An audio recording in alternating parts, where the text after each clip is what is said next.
diceramahkan sampaikan oleh teman saya Sapinatun Najah.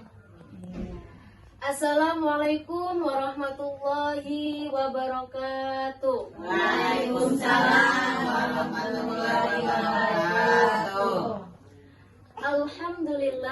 Alhamdulillahi rabbil alamin, wa bihi nasta'in, wa ala umuri dunya waddin. Assalatu wassalamu ala asrafil anbiya'i wal mursalin wa ala alihi wa sahbihi ajma'in. Rabbi shrahli sadri wa yassirli amri wahlul 'uqdatam min lisani yafqahu qawli. Amma ba'du. Pertama-tama, yang paling utama dan yang harus diutamakan adalah yang pertama, bukan yang kedua, yakni Allah Subhanahu wa Ta'ala yang telah memberikan kepada kita nikmat, terutama nikmat sehat walafiat, sehingga kita bisa berkumpul yang insya Allah di tempat yang barokah ini pada malam ini. Kedua kalinya, sholawat bertasalam, salam beriring doa, doa beriring zikir, zikir beriring tasbih, tasbih beriring-iring. Walaupun Nabi, beliaulah yang telah membawa kita dari zaman jahiliyah menuju zaman Islamiyah, dari zaman onta menuju zaman Toyota, yang dari zaman gelap gulita menjadi terang benderang pada malam hari ini. Baiklah, saya di sini akan menyampaikan tentang 6 syarat untuk menuntut ilmu dalam kitab Ta'lim Muta'alim yang dikarang oleh Ajir Munjir. Nah, jadi beliau itu menjelaskan bahwasanya nadom alala. Tahu ibu-ibu nadom alala? Nah. Jadi nadom alala itu gitu. Alala tanalul ilma illa bisitati saundika an mazmu'iha bibayani dakaun wa harsun wastibarun wa bulgotun wa ustadun ustadin wa tula zamani. Jadi nadom tersebut merupakan karangan dari Syekh Ali Karamullah Wajah.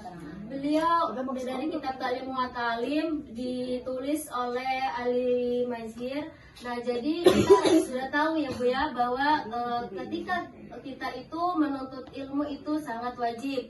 Bukan wajib bagi perempuan saja, tetapi kita wajib bagi laki-laki ataupun perempuan. Dan dalam hal itu adalah al-ilmu faridatun ala kulli muslimin wal muslimah. Jadi menuntut ilmu itu wajib bagi seorang perempuan ataupun seorang laki-laki. Gimana dengan orang gila gitu ya Bu ya? Apakah wajib untuk menuntut ilmu atau tidak gitu ya Bu?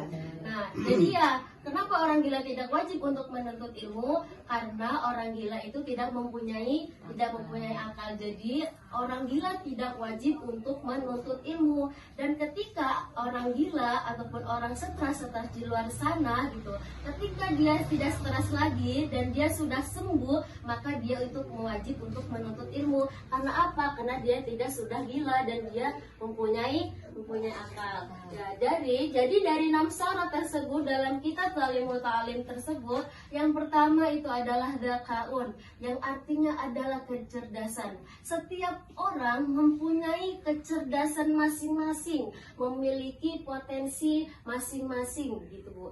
Jadi kecerdasan itu ada 2 macam. Yang pertama ada kecerdasan dari Allah Subhanahu wa Ta'ala, dan juga ada kecerdasan dari diri kita sendiri gitu. Jadi apapun itu kalau kita dari Allah, apapun dari kita sendiri, maka kita juga tujuannya harus berusaha. Nah, yang kedua adalah dakaun wa apa Bu tahu? Tahu kita? Nah, dakaun wa istobarun. Jadi kedua adalah harus sabar. Ketika kita menuntut ilmu, kita harus sabar. Karena sabar dalam apa? Kita tidak harus sabar, oh ini harus pintar ya saya ini, menuntut ilmu harus seperti ini. Jadi kita tunggu waktunya Ibu. Kita ketika menuntut ilmu tidak harus langsung pintar gitu. Jadi kita tunggu waktunya gitu Ibu. Selanjutnya yang ketiga adalah hirsun. Jadi ketika kita menuntut ilmu, kita harus mempunyai semangat yang tinggi. Jadi kita yang menuntut ilmu harus mempunyai semangat yang tinggi. Karena apa? Karena kan kita menuntut ilmu tidak boleh lemas, keleodan gitu. Tahu keleo-keleodan Bu? Nah itu bahasa Jawa Ibu. itu ya, keleo-keleodannya Bu ya. Ya jadi hirsun harus mempunyai semangat gitu. Nah kenapa? Karena ada hadis karena menjada wa jada. Barang siapa yang bersungguh-sungguh maka ia akan berhasil gitu Bu. Jadi kita harus bersungguh-sungguh dalam menuntut ilmu. Tidak boleh apa Bu? Bermalas-malasan.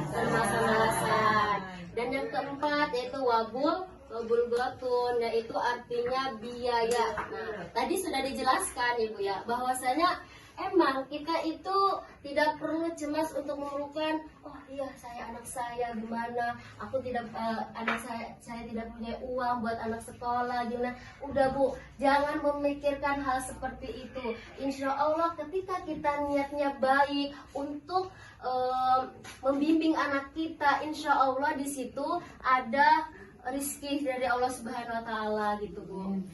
Jadi kita tidak perlu memikirkan hal-hal yang seperti itu. Rizki sudah diatur oleh Allah gitu. Kalau kita niatnya baik, maka juga Allah akan juga memberikan kita yang lebih baik. Nah yang selanjutnya yaitu yang kelima wa irsyadun wa tadir. Jadi ketika kita menuntut ilmu, kita juga harus memilih guru yang baik gitu. Karena apa? Karena ketika kita memiliki guru yang salah, maka nanti ke situ-situ juga akan bakal salah. Jadi kita harus memiliki guru yang pintar itu Bu, petunjuk. Karena apa? Insya Allah dengan guru yang kita itu guru yang pintar itu terus memberikan yang lebih baik kepada kita, insya Allah juga kepada kita juga akan baik, dan insya Allah juga kita akan seperti mereka yang pintar gitu Bu. Nah yang kelima yang terakhir yaitu watula zamani, yaitu waktu yang lama. Nah jadi sudah dijelaskan tadi yang ketiga ya, ketika kita menuntut ilmu itu harus sabar gitu. Jadi mempunyai waktu yang lama gitu. Kan nggak ada kisah dari Ibnu Hajar Asqalani. Tahu Ibu ya Ibnu Hajar Asqalani? Enggak. Nah, jadi Ibnu Hajar Asqalani beliau itu seorang anak yatim piatu, dia nggak punya bapak dan ibu, ditinggal waktu kecil. Nah, beliau itu ketika beliau itu belajar selama 10 tahun, beliau tidak paham, tidak mengerti istilahnya mah bodoh gitu Ibu. Nah, beliau itu waktu itu beliau lagi belajar dan dia langsung pergi saja Ibu. Dia putus asa, pokoknya dia pergi. Lalu beliau itu memikirkan sambil jalan, lalu adalah hujan, Allah menurunkan hujan di situ. Nah, beliau Ibnu Hajar Asqalani ini berteduh di tempat gua yang sangat itu dalam. Nah, di situ di dalam gua Hiranya itu, Ibnu Hajar Asqalani melihat air hujan yang setitik-titik di atas air batu. Nah, di situ memerhatikan saja air lalu dia menetes di atas batu itu. Nah, sampai air yang hujan itu di batu itu sampai bolong. Sampai bolong, dan dia berpikir sekeras batu aja bisa berlubang, masa kita gitu ya, harus nggak seperti dia gitu ya, maksudnya si batu itu gitu. Kita tuh harus semangat gitu. Lalu beliau pun pergi dia kembali untuk menuntut ilmu gitu. Dari situ beliau sampai sekarang alhamdulillah beliau itu dapat karangan 282 kitab ibu. Yang ya tahu pasti kitab karangannya dari Fathul Qorib, tahu ibu ya, kitab Fathul Qorib atau kitab Bulughul Maram. Nah, masya Allah beliau sampai ya Allah beliau itu dari awalnya bodoh dan sampai sekarang beliau itu jadi ulama besar, Ibnu Hajar Asqalani ini. Kenapa dia itu dipanggil Ibnu Asqalani? Karena Asqalani itu si anak batu, karena dia itu waktu itu berteduh di gua yang di situ memperhatikan si batunya, makanya dia dipanggil Ibnu Hajar Asqalani si anak batu gitu Bu. Dan sekarang beliau alhamdulillah dapat karangan 282 kitab. Ya banyak beliau itu kitab-kitab karangannya, contohnya kayak misalnya Fathul Qorib ataupun Bulughul Maram gitu. Jadi kita juga dapat motivasi kepada Ibnu Hajar Asqalani bahwasanya sekeras apapun kita, putus apapun kita jangan pernah putus asa gitu. Jadi kita harus mempunyai itikad gitu, atau kan itikad kita penuh keyakinan bahwasanya kita pasti bisa gitu untuk melakukan semuanya apabila kita melakukan dengan ikhlas dan juga continue gitu ibu ya. Nah mungkin itu saja yang dapat saya sampaikan, kurang lebihnya mohon maaf apabila ada kata-kata yang salah, itu datangnya dari saya sendiri. Apabila ada kata-kata yang benar, itu datangnya dari Allah Subhanahu wa taala. Billahi taufiq wal hidayah. Wassalamualaikum warahmatullahi wabarakatuh. Waalaikumsalam warahmatullahi wabarakatuh.